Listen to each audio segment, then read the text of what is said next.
Welcome to another episode of Defend and Confirm. Yes, we're back. We're back, and we took a brief break from this series on contemporary critical theory.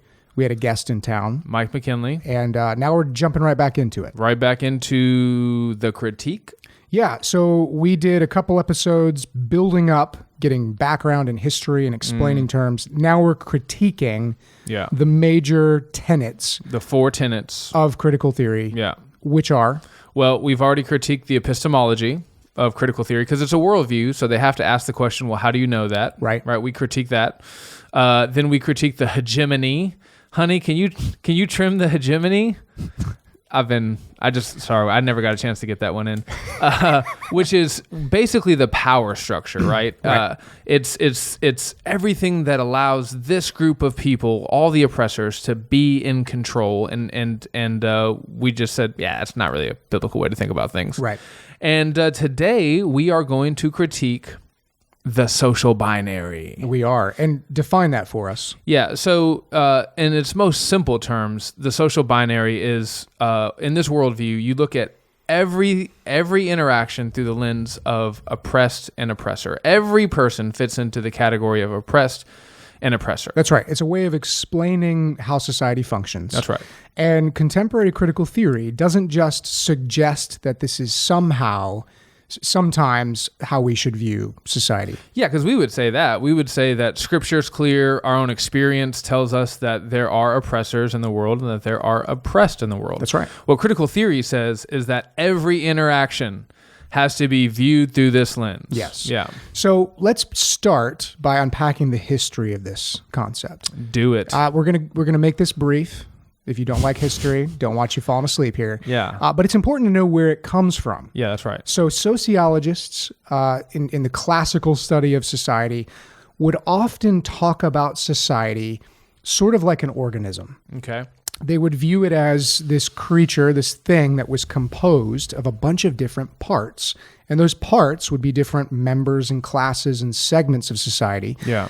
That would then work together, just like an organism has different organs that kind of function separately but work together. For the good of the whole. For the good of the whole. Yeah. And so through this view of society, it really emphasized cooperation. And so you could think of this as the cooperative view of how society works. Sure, and we're not saying that this is the only view that has ever existed of society, but particularly in the West, this has been the predominant classical view. That's right. Okay. And so this view emphasized shared cultural values and social bonds and consensus as sort of the fabric that allowed society to function. Yeah. Now, this view has some issues. Sure. It's not a perfect explanation of how every society functions. It doesn't take sin into account sufficiently, right. So on and so forth. It tended to lean towards naturalistic, maybe deistic understandings of a society, really sort of tried to remove God and concepts like sin from the equation. Yeah. Overly optimistic, I would say, in many ways. I agree. Yeah. But it does hit on some pretty major truths, things that we would agree on. And one of those is that people who believe the same moral values have a shared understanding of private property, the rule of law, these sort of foundational assumptions about the world. Yeah. Well, they tend to flourish when they gather together in a society. That's right. They're all on the same page. And that makes cooperation, in this cooperation view, something that functions. It makes it very easy. That's right. Yeah. So enter Karl Marx. Okay. Again with Karl Marx? Again with this guy. Is this guy the boogeyman? Are we obsessed with Karl Marx? He was an incredibly influential thinker. He was. And so when you start to look at any philosophy in modernity, and you pull back the layers of the onion, he just pops up. Yeah. Because he had such an extensive influence on the way we think. And unfortunately, too much influence. Sure. And I just have to throw this in there. Please do. Because any chance I can to steal glory from Karl Marx, I will. Go for it. So much of what is credited to him actually was the brainchild of Frederick Engels, but that's for another episode. Okay. So Marx/Engels, go. Marx totally rejected this view of society. Okay. He said, nope, that's not how it works. He was a real negative Nancy. He really was. Yeah. So he argued for something called the conflict view of society. So we have the cooperative view on the one hand. He said, nope, society is fundamentally an interaction of groups and societies at war with one another. It's a zero-sum game. There's a limited pool of resources. It's nature is red in tooth and claw. Yep. Go. So every interaction that my group has with a different group, or me as an individual has with you as an individual, is a struggle for these limited resources. Mm-hmm. And the wealthy and the poor are generally the two sides of this coin that we see shake out through this conflict. That was the lens through which Marx interpreted all this conflict. He interpreted these conflicts along economic lines. Primarily, class and economics. Right. And so he would say that as these conflicts go on, you end up with the wealthy oppressing the poor, and the gap between the two does nothing but grow. Right. So here's an example. Okay. Consider a construction worker. Construction worker has a boss, a foreman, who hires him to nail some stuff together. Okay. Never done construction, so I assume I think that's all they do. That's probably right. So the cooperation view would say, look, here are two people, two parts of society who are coming together of their free will and choosing to enter into this economic relationship that benefits both of them mutually. The foreman assumes risk, has capital to invest, has knowledge and expertise. The worker has labor to give, so on and so forth. It's a great relationship. The laborer is selling essentially his labor to the boss, who then takes that labor and in exchange for giving the laborer a job, uses it to gain a profit. Yeah. And so we would tend to think of this as sort of a capitalistic way of viewing things. Sure. However, this everybody wins mutual agreement idea, Marx said, no, that's not how it works. This is a conflict. Here what we have in this relationship is two different entities striving like parasites attacking one another to extract as much material wealth and resources from one another as is possible. Right. It's a war. Yeah. It's purely self-interest, whereas capitalists would look at that and say there is certainly self-interest involved. For sure. Marx says no, it's only self-interest. Right. And in this relationship, the boss is the one who ultimately exploits the laborer by drawing more from him than he gets. And so then you end up with this continuing stretch between the wealthy and the poor, the oppressor and the oppressee. And that gap, as it gets bigger and bigger and bigger. Did you say oppressee? Did I say oppressed, the oppressed? No, I like this. You like Let's go with oppressee from here on out. So as that divide grows, you end up with the tensions that ultimately boil over into revolution. Okay. Which is what Marx would say. And he was wrong. He was absolutely wrong. Yeah. Now, it's true, as we've said, that this does describe some of the attitudes of people in a free market. Yeah, that's right. Yeah. We would say that the cooperative view is right, that you need a shared moral fabric in a society to prevent everyone from devolving into these self-interested wars and conflicts. Yeah. But he wasn't right that this categorizes all economic interactions. Or even the vast majority of them. Or even the majority of them. Yeah, and so he's wrong first by presuming that every economic interaction benefits only the ruling class. That's right. It's just not true. Scripture assumes, for example, that this sort of economic interaction between laborer and boss, or the person hiring the day worker, is morally just. Yeah. So look at Deuteronomy 24. You shall not oppress a hired servant who is poor and needy, whether he is one of your brothers or one of the sojourners who are in your land within your towns. You shall give him his wages on the same day before the sun sets. Yeah. So this is saying don't hold back the wages for a laborer. Yeah, which is oppression. Which is oppression, which is unjust. Give them the wages that they worked for and earned. Which is just. Which is just. Yeah. So you see an economic assumption that this exchange, this free will exchange, is perfectly just. Sure. So in real life, Marx has been proven wrong by something far more powerful, history. Okay. So look at any society since Marx's time that has embraced free market principles, has generally free trade, even with some government involvement. Sure. You're going to see that countries like that have more stability, more prosperity, a higher GDP, higher quality of life, not just for the elite at the top. That's right. But for every strata of society. You can even almost move what's the word I'm looking for? Fingers? You can, if it's on a spectrum, every time you move slightly left towards Mark, you see all those good things diminishing. The gospel? Marx. And as you move towards the right, towards more freedom, you see all the good things increasing. Right. And you can do that. You can just look throughout the last 100 years and see it everywhere. And not to go off on a tangent on economics, because we're not advocating some particular economic policy here. We're just talking generally in principles. Yeah. You can look at the socialist countries in Northern Europe. That everybody holds up as the such Nordic countries. Great examples of how the Nordic countries are using socialism, and yet they have these wonderful quality of life, this great GDP, all this prosperity. But if you look closely, they have some profoundly capitalistic tendencies that actually surpass what we do in America. Yeah, and they even have that now because the more socialist that they were back in the 70s, their economy was just completely collapsing. And so a lot of people came in and fired everyone and was like, all right, we got to fix this. Amazing. Yeah, so they're even more capitalist today because of how much socialism failed them a few decades ago. Having said that, we're on a bit of a rabbit trail here. Let's keep going. So the whole point here is Marx was wrong. And this is important. That is important. The reason we've gone down this rabbit trail is because we want to make it really clear that demanding that we look at economic relationships as always between oppressor and the oppressed is just false. It's just not how reality works. Now, because history proved Marx to be wrong, even basically within his own lifetime, something else came along. Something else came calling. Well, if you've listened to our episode on the history of critical theory, you'll know what comes next. Yeah, Neo-Marxism. Neo-Marxism, contemporary critical theory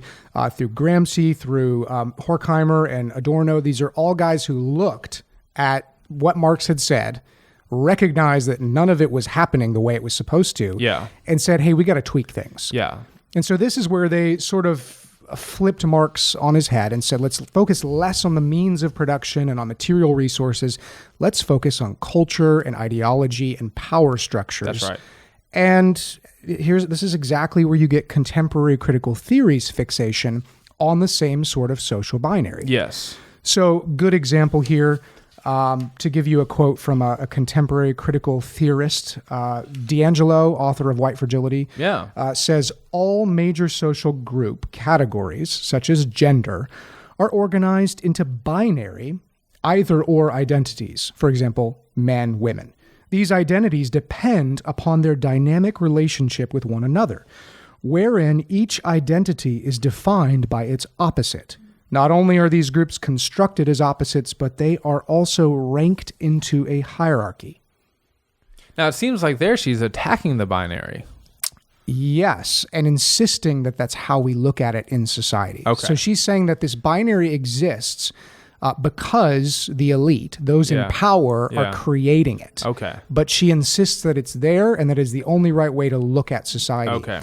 So, and there you see the conflict theory of Marx translated into something that looks a whole lot more like contemporary critical theory. Yeah. Same fundamentals. Economics, now it's gender. Right. It's not all class. Yeah. It's gender, sexual orientation, ableism, religion, skin color is a primary one. Sure. And when we see this... Primary color? Was that a... Primary colors? Anyways, oh, wow. Go ahead. You're scraping the bottom of the barrel on jokes here. So basically, contemporary critical theory has taken conflict theory and just expanded this group identity past class. That's right. We see this come out in contemporary critical theory with... are you about to make a come out joke?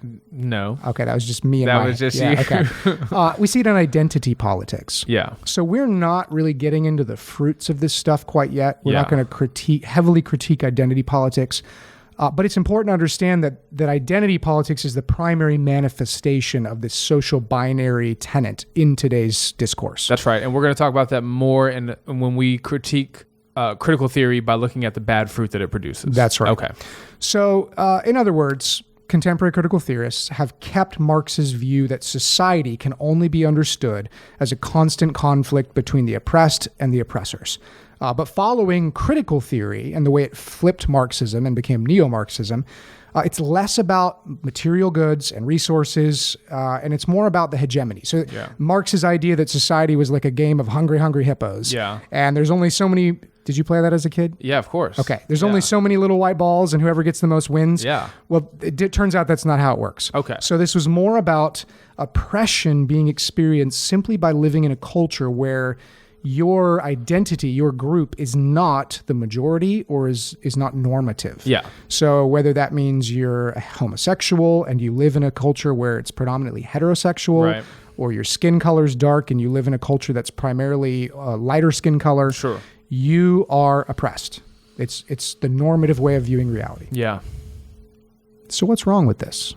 Well, what's wrong with the social binary?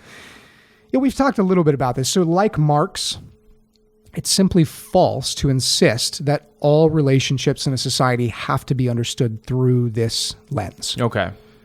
You got 4 ways. You're going to tell us 4 different ways that this is false. Yeah, this is the first one. Okay. Oh, what's the first one? Number 1, it's false that all relationships have to be viewed through this social binary. Well, I mean, that's kind of not really the strongest argument. You're just saying, I'm just saying it's not true. Well, here's why I'm saying it. Okay. Because this is where you got to have nuance. So like you've already said, like I've already repeated, we would agree that oppression is a real thing. Right. We would agree that people sometimes oppress other people. And so we need to have this lens as a tool for trying to understand social interactions. Okay. But we would also say there are plenty of instances where just because you are not in the dominant social group, or you are not the majority, or you are a minority, does not mean you are oppressed. That's correct. There are many people within evangelicalism who will say contemporary critical theory is a useful tool because it gives us things like oppressor, oppressee. There we go again. There it is. It gives us this lens, which is these are biblical categories. You see it in the Old Testament, you see it in James. It's useful because we can analyze society with this stuff. And I want to point out that as soon as you dial it back and say, well, not every relationship has to be viewed through this lens, well, now it's no longer critical theory. That's right. You don't have to have critical theory to recognize the categories of oppressed and oppressor. Right. You can get that from the Bible. And when you adopt critical theory, you're not adopting the Bible, because the Bible doesn't say every interaction is characterized like that. It says that it's possible to have those interactions. And the distinct defining characteristic of critical theory is this idea that these conflicts are descriptive of all society. Yeah, that's right. So as soon as you back off from that and say, well, I don't want to go quite that far, well, now you're just using basic biblical reasoning, and critical theory has nothing to do with it. It's possible to be black in America, homosexual in America, a Muslim in America, and not be in any way oppressed. That's right. Yeah. And what we'll see, okay, so number 2, many of these claims of systemic oppression against particular groups are just simply false. Okay. And I don't want to say every single one of them. Right. I want to say many of them. And the reason for that is if you adopt this lens that says all relationships have to be viewed this way, well, guess what you find when you look at society? What? You find oppression behind every bush and every tree and in every shadow. And you start to just engage in this circular reasoning. That's right. It's kind of like, when you have a hammer, everything looks like a nail. Yeah, that's right. Same concept. Yeah. We're not going to get into unpacking every particular claim of oppression and showing why the evidence points in the opposite direction. Let me give you a real simple one. Okay. The myth of the gender wage gap. So women on average earn 75 cents for every dollar that the man earns. Yes. In the workplace in America. There's a way that you can calculate that, and it's true. Right. But as soon as you look at what the data actually is to generate that calculation, you realize it's not making an apples to apples comparison. Right. If you look at the types of jobs men take, they're generally more dangerous. They're generally more uncomfortable. They generally involve a lot more physical manual labor, or men tend to go into fields that are particularly high skill and high paying, like engineering. Yeah. Those are all choices.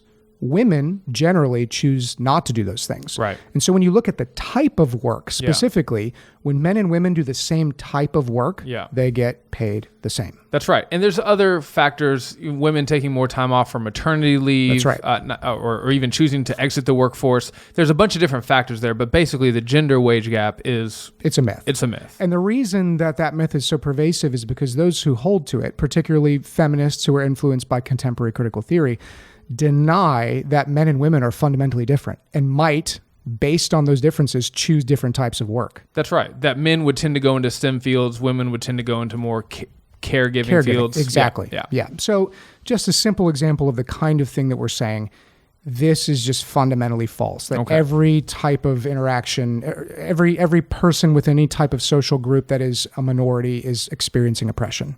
Even though people who are minorities do experience oppression. Absolutely. We want to affirm that oppression is real, and minority groups are often victims of oppression. Yeah. But not every claim of oppression is true just because someone's yelling it loudly. That's correct. So, next. Here's my other concern with this stuff. Number three. For the note takers. This narrative, and it's a narrative. It's a story that we tell to explain a society. Yeah, everyone's telling a narrative. This narrative, contrary to what it might sound like, that it's trying to heal divisions between oppressor and the oppressed, is actually driving division. Yeah, I mean, the ultimate goal is revolution. Yeah, it puts people in a mindset of us versus them. It tells people in these special social groups that they are victims and that someone is committing moral crimes against them. And it tells the people in the group that is the oppressor, whether these are real categories or not, that they are guilty of moral wrongdoing against all these other groups. Yeah, we don't have that as a point in here, but I feel like I want to stop and hang out on that for a second.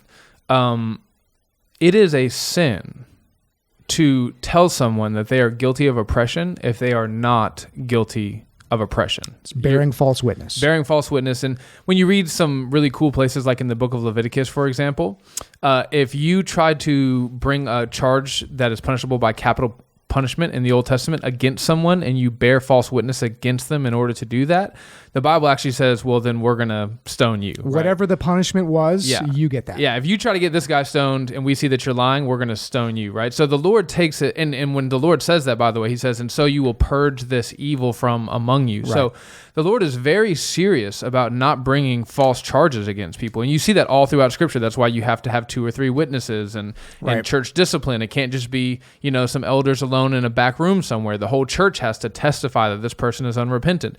Because to say that someone is guilty of a sin like this and not be guilty is a sin itself. That's right. Yeah. And when you push a little harder on what is often meant in contemporary critical theory by oppression, you are an oppressor. Mm-hmm.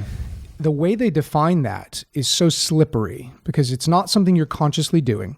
Necessarily. It may not be. It may not be something you're consciously doing. You're just participating in a system of hegemonic oppression.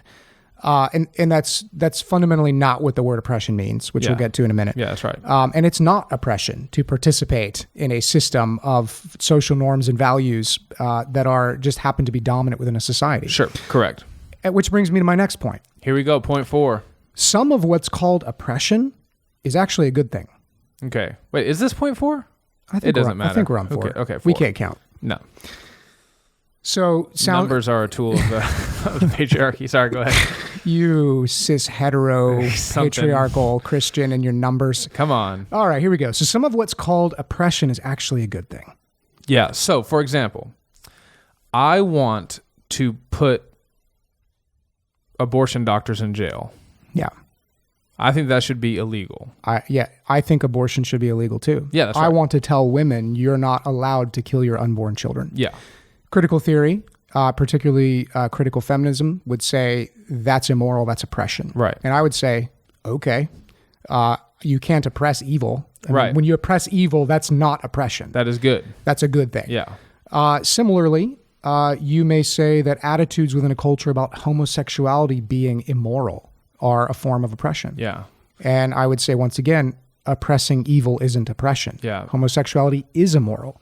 There's a natural response of, it's what we might call the ick factor when we think about homosexuality that is normal and is healthy and is not something that constitutes oppression. No, not at all. And if so, then you have to do what many of them at least are honest enough to do and say that God is an oppressor. That's right. But as Christians, this is our issue, right? Part of the reason why we're recording this podcast is we're not concerned about people. We're not concerned about the pagans who would call God an oppressor. That makes sense. That's what pagans do. We're concerned when people are trying to have this sort of syncretism between evangelical Christianity, which believes everything that the Bible says, and this critical theory worldview. And God clearly says, this is evil and wrong, and you're trying to find a way to work your way around that? That's right. No.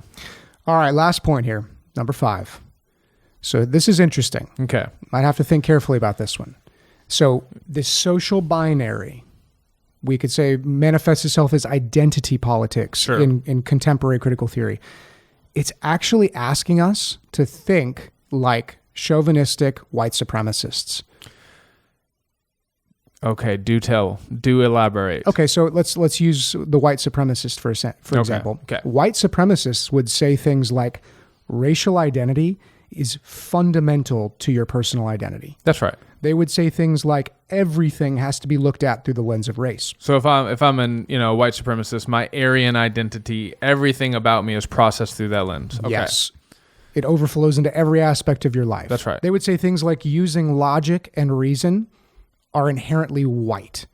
Wait, who's they? The white supremacists. Okay, yeah. They would say that's a tool of the white brain, which is advanced beyond the dark skin colored brain. Yeah, you see it in their religion, so on and so forth. Okay. And amazingly, these are exactly the same kinds of things that contemporary race theory, critical race theory, says about race. Okay, give me an example. So the contemporary critical theorist who works in the field of race would say racial identity is fundamental to your personal identity. Everything has to be looked at through the lens of race.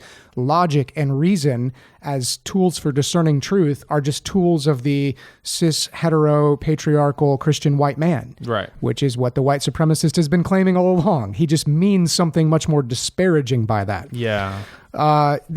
What's really fascinating, so I spent a little bit of time up at Harvard in a workshop at their divinity school. Yeah.